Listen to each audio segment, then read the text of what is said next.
Barangkali memang Prabowo Subianto adalah orang yang punya niat baik. Dia tampaknya memang sungguh-sungguh ingin membangun negara ini. Dia ingin anak-anak Indonesia makan lebih layak.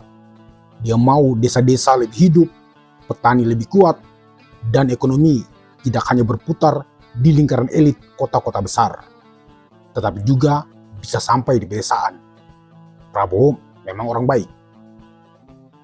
Hanya memang memimpin negara sebesar Indonesia dengan segala kompleksitas masalahnya, niat baik saja tidak cukup. Negara modern tidak bergerak hanya berdasarkan ketulusan hati.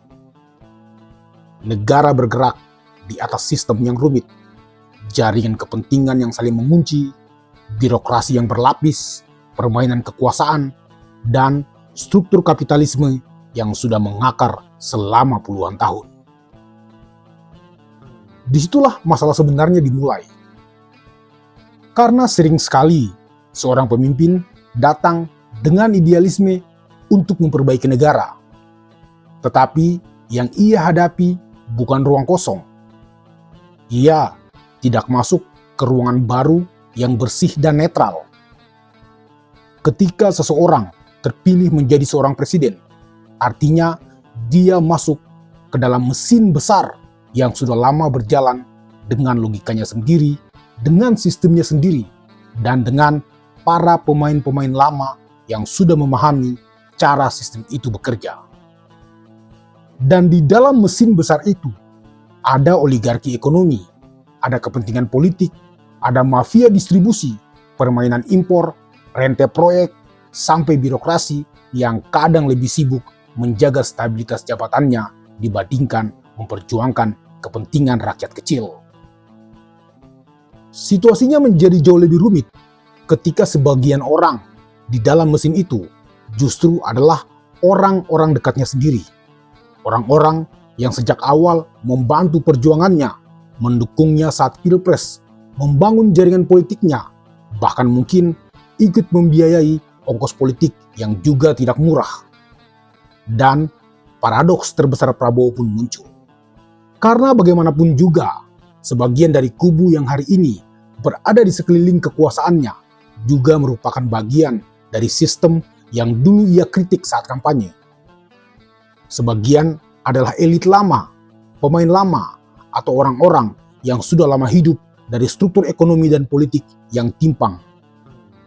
Maka pertanyaannya menjadi sulit.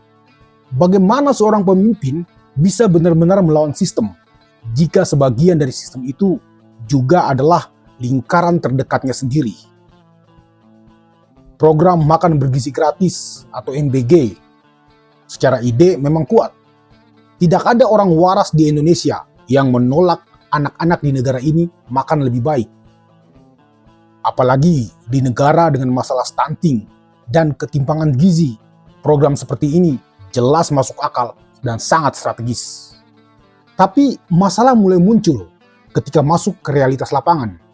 Karena di Indonesia, masalah terbesar kita seringkali bukan kekurangan ide. Masalahnya adalah soal distribusi dan pengelolaan. Sejarah kita penuh dengan ironi seperti itu.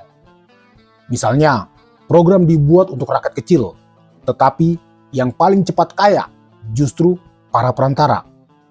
Subsidi dibuat untuk membantu masyarakat kecil, tetapi bocor ke distributor besar. Proyek dibangun atas nama pemerataan, tetapi keuntungan akhirnya kembali terkonsentrasi pada kelompok yang itu-itu juga. MBG pun mau tidak mau menghadapi risiko yang sama. Karena ketika program raksasa dijalankan secara nasional, maka yang diperebutkan bukan lagi sekedar memberi makan anak Indonesia secara gratis dan sehat. Yang diperebutkan adalah rantai pasoknya. Siapa yang akan memasok beras, siapa yang akan memasok ayam, siapa yang akan menjadi distributor susunya, siapa logistiknya, siapa yang akan melakukan pengadaan di dapur-dapur, siapa vendor alat makannya, dan sebagainya. Di titik itulah idealisme mulai bertemu realitas kekuasaan. Hal yang sama juga terlihat dalam gagasan Koperasi Desa Merah Putih. Secara filosofis, gagasan ini sebenarnya menarik. ada semangat untuk menghidupkan kembali ekonomi gotong royong di tengah dominasi konglomerasi dan raksasa retail Indonesia. Ada keinginan agar desa tidak hanya menjadi pasar, tetapi juga menjadi pelaku ekonomi yang punya nilai tawar tinggi. Karena selama puluhan tahun, desa seringkali hanya menjadi objek ekstraksi. Hasil tani keluar, tenaga kerja keluar, uang berputar ke kota, sementara nilai tambah terbesar dinikmati rantai distribusi paling atas.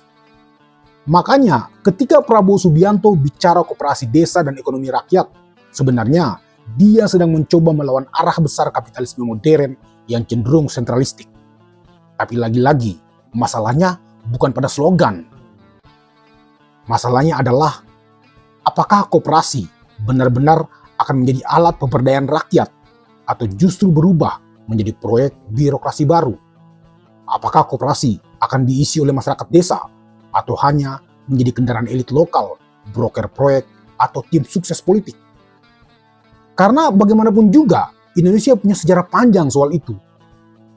Banyak koperasi akhirnya hanya hidup di atas kertas. Banyak program kerakyatan justru mati karena dijadikan alat distribusi rente. Dan tidak sedikit lembaga rakyat yang akhirnya dikuasai elit. Itulah kenapa banyak negara-negara berkembang seperti Indonesia sulit keluar dari ketimpangan. Bukan karena kita tidak punya sumber daya, bukan karena rakyat kita malas, tetapi karena struktur ekonomi kita sudah terlalu lama dibangun untuk menguntungkan pemilik modal besar, bukan masyarakat luas. Prabowo Subianto tampaknya ingin melawan arus itu. Makanya dia bicara koperasi desa ketika gurita multinational corporation sedang kuat-kuatnya. Dia bicara kemandirian pangan dan energi ketika ekonomi dunia makin tersentralisasi pada jaringan modal global. Dia bicara pembangunan desa ketika kapitalisme modern terus menarik seluruh gravitasi ekonomi menuju kota-kota besar. Dan mungkin karena itu pula saat pasar saham kita anjlok, ia dengan enteng berkata, orang desa tidak main saham. Ketika rupiah melemah, dia juga berkata, orang desa tidak pakai dolar. Mungkin itu bukan karena dia tidak memahami ekonomi, bukan. Mungkin ia sedang mencoba menempatkan dirinya pada perspektif rakyat bawah. Atau mungkin juga secara psikologis ia sedang mencari pembenaran atas kebijakan yang dia percayai. Tapi justru disitulah paradoksnya. Karena di era modern, orang desa sebenarnya tetap terhubung dengan dolar, saham, dan kapital global meskipun mereka tidak sadar. Harga pupuk bisa naik karena geopolitik, harga pangan bisa terguncang karena kurs dolar, lapangan kerja bisa terpukul karena investor keluar. Bahkan warung kecil di desa pun hari ini hidup dalam ekosistem ekonomi global yang saling terhubung. Di titik itulah Prabowo seperti sedang berhadapan dengan dua sisi dirinya. Di satu sisi, dia ingin menjadi pemimpin populis yang melindungi rakyat kecil dari kerasnya kapitalisme global. Tetapi di sisi lain, dia memimpin negara yang ekonominya sudah terlalu lama terintegrasi dengan sistem kapitalisme global itu sendiri. Dia ingin menguatkan desa, tetapi negara tetap butuh investasi besar. Dia ingin memperkuat koperasi, tetapi pasar dikuasai konglomerasi. Dia ingin pangan kita mandiri, tetapi rantai distribusi sudah dikendalikan oleh pemain-pemain besar. Dia ingin membantu rakyat kecil, tetapi kekuasaan modern membutuhkan kompromi dengan elit yang punya modal dan jaringan. Dan mungkin disitulah pertarungan terbesar seorang Prabowo sebenarnya terjadi. Bukan melawan oposisi, bukan melawan asing, bukan melawan kritik media, tetapi melawan kontradiksi di dalam sistem yang juga menopang kekuasaannya sendiri. Karena pada akhirnya, tantangan terbesar seorang pemimpin seringkali bukan menghadapi musuh di luar dirinya, melainkan ketika dia harus memilih. Apakah ia akan benar-benar mengubah sistem atau perlahan-lahan justru diserap oleh sistem itu sendiri? Entahlah.